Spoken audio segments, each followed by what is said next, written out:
আসসালামু আলাইকুম প্রিয় দর্শক, আশা করি সবাই ভালো আছেন। তো আবার চলে এলাম আপনাদের মাঝে অনেক দিন পর একটা ভিডিও নিয়ে। আশা করি সবাই ভালো আছেন, যদিও এমন একটা সময়, এই সময় আসলে ভালো থাকার কথা না। দেশের পরিস্থিতি খুবই খারাপ। আর সত্যি কথা, এর মধ্যে বেশ কয়েকবার মনে হয়েছে ভিডিও দিই না, কাউকে নিয়ে সমালোচনা করার জন্য ভিডিও না, দেশের পরিস্থিতি নিয়ে কিছু বলার জন্য আসলে ভিডিও দিতে চেয়েছিলাম। বাট পরক্ষণেই যখন আবার দেখি না যে কি হচ্ছে, তখন আবার মনটা খুব খারাপ হয়ে যায়, তারপর আবার সেটা বন্ধ করে দেই। গত কয়েকদিনে অনেক মায়ের বুক খালি হয়ে গেছে, সেটা আসলে অনেক কষ্টের। ঠিক আছে, তার মধ্যে ইন্টারনেটের কানেকশন ছিল না, যারা ভিডিও দিত তারা ভিডিও দিতে পারেনি।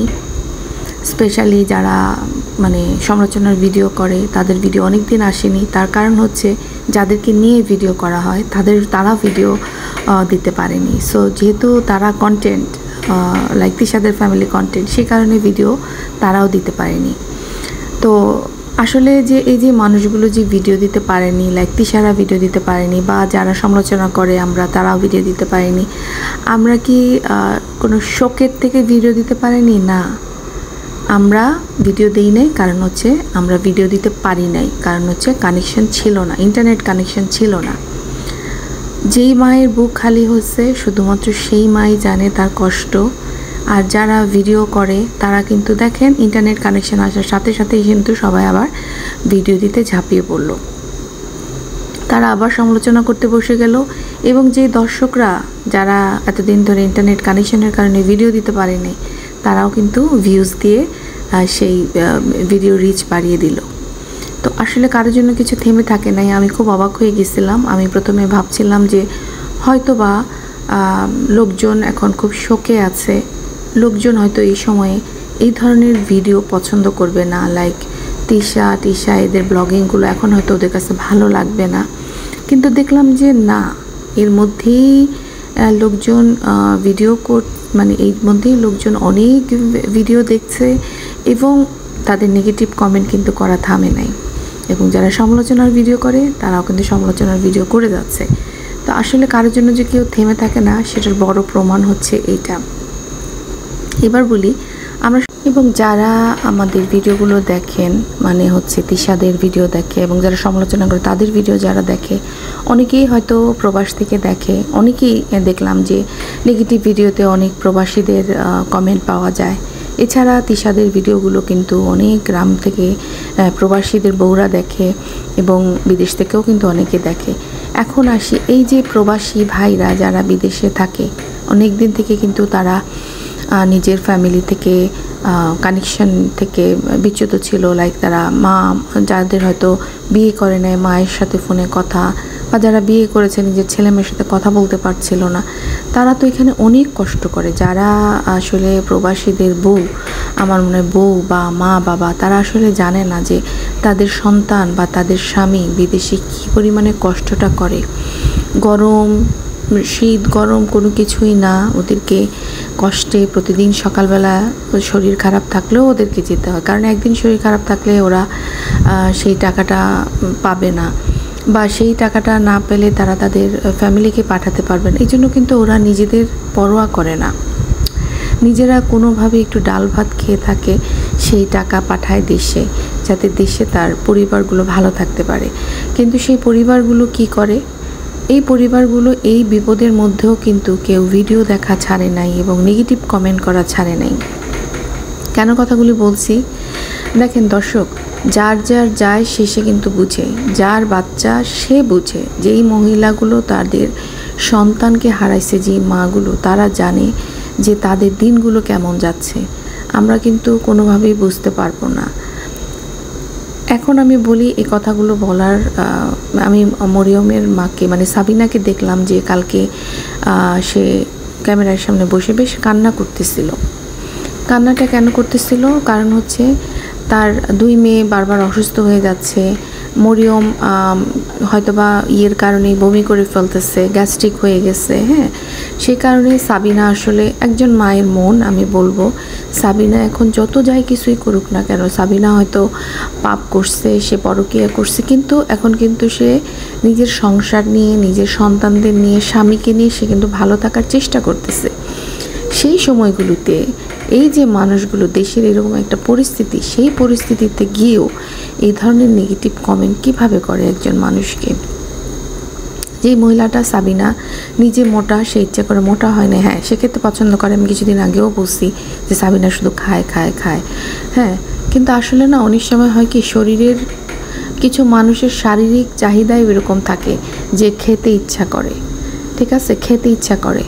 আর মরিয়মের কথা বলবো, প্রত্যেকটা মা চায় তার সন্তান সুস্থ গোলুমলু থাকুক, সেই দিক থেকে তো সাবিনা কোনো খারাপ কাজ করতেছে না।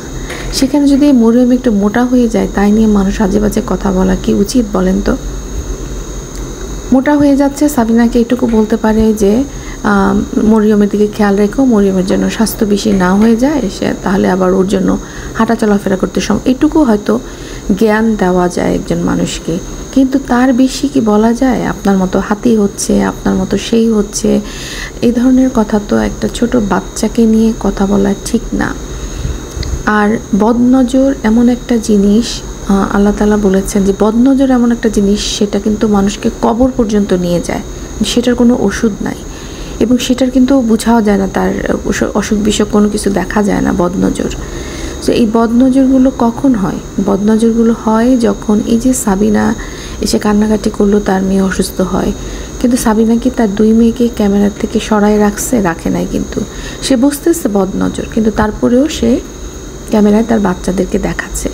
তো সে যদি মা হয়ে সতর্ক না হয়, সে যখন বুঝতেছে যে তার মেয়েকে খাওয়া দাওয়া নিয়ে অন্য মানুষ বদনজর দিচ্ছে, সেক্ষেত্রে তো তার উচিত এগুলো ক্যামেরায় না দেখানো। কারণ আজকে যদি সাবিনা, মরিয়ম বা ছোট মেয়েটা মান্নাতকে যদি নাও দেখায়, তাও কিন্তু সাবিনার ভিউ হবে। তাহলে সাবিনা কেন এখনও মরিয়মকে কন্টেন্ট করে, এখনও কেন ছোট বাচ্চাটাকে কন্টেন্ট করে, যেখানে বদনজর জিনিসটা ও জানে।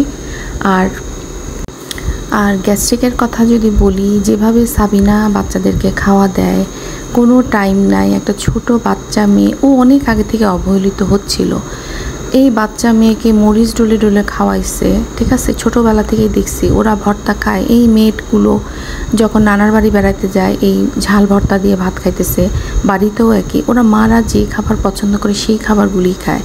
একটা ছোট বাচ্চাকে যদি এই ছোটোকাল থেকে আপনি ঝাল খাওয়ায় অভ্যস্ত করেন, সেই বাচ্চাটার শরীরের কি অবস্থা হবে আপনি জানেন। সাবিনাকে বলবো, দর্শককে দোষ দিয়ে কোনো লাভ নাই, কারণ দোষটা তোমারও আছে সাবিনা।